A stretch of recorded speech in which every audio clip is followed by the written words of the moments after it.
So without further ado, I'm going to read a little bit from this this book. I set out to write the filthiest book ever written, inspired by Henry Miller's The Tropic of Cancer, which was banned in every English-speaking country in the world. So this is lots of adult content in this, but I also needed to process grief in my life and how it was playing on me as an adult.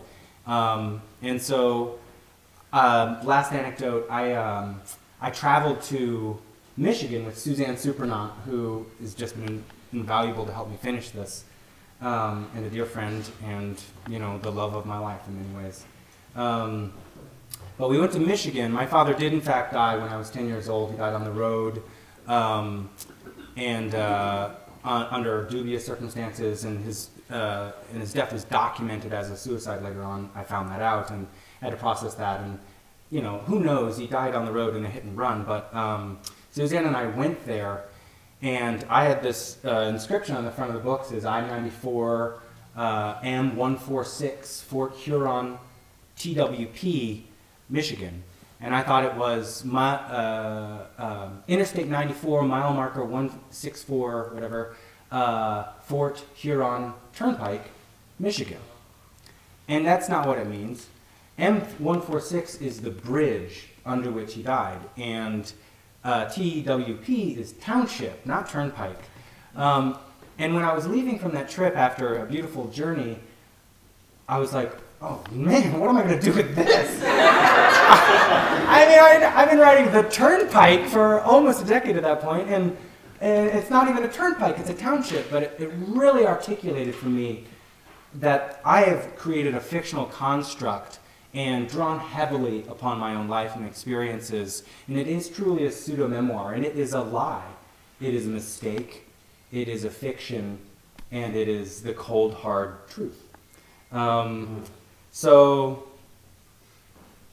yeah, the turnpike. What a turnpike really is when you cross through onto a road or into a town, a little booth where you pay someone money is a turnpike. That's the definition of it. So like the river Styx and Charon, the keeper into the underworld, that's a turnpike. And this book submerges and starts in the underworld, and a man pays the tollkeeper to come into life.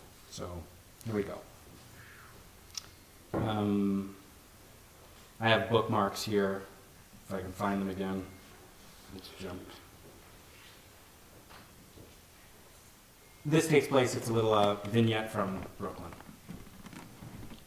I am standing outside Dumont. The street lights are on already, although the sky is still light blue. Through the window I see booths filled with young people looking beautiful, eating truffled risotto and skate meuniere. The sun is beginning to come down over the Brooklyn-Queens Expressway. It is warm enough for a t-shirt, and there are swaths of skin filling my eyes. An intoxicating air wafts through the restaurant. Again, I see my reflection in the glowing windows, smoking and bedraggled. This is my first foray out in weeks. Frank is either not here yet, or he is already sitting in the patio and back. After another drag, I flick my cigarette butt into the gutter and open the door.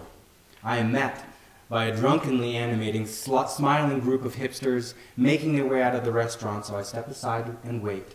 I am nestled in the corner of the doorway, which is half covered in a velvety curtain, and a woman with her hair shaved tight makes eye contact with me.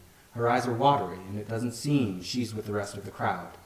I smile at her weakly, and she just turns her head to the sidewalk and is gone. Inside, I can hear the chic and mournful Devotchka in the background singing, "And you already know how this will end." And I am suddenly glad I agreed to meet Frank.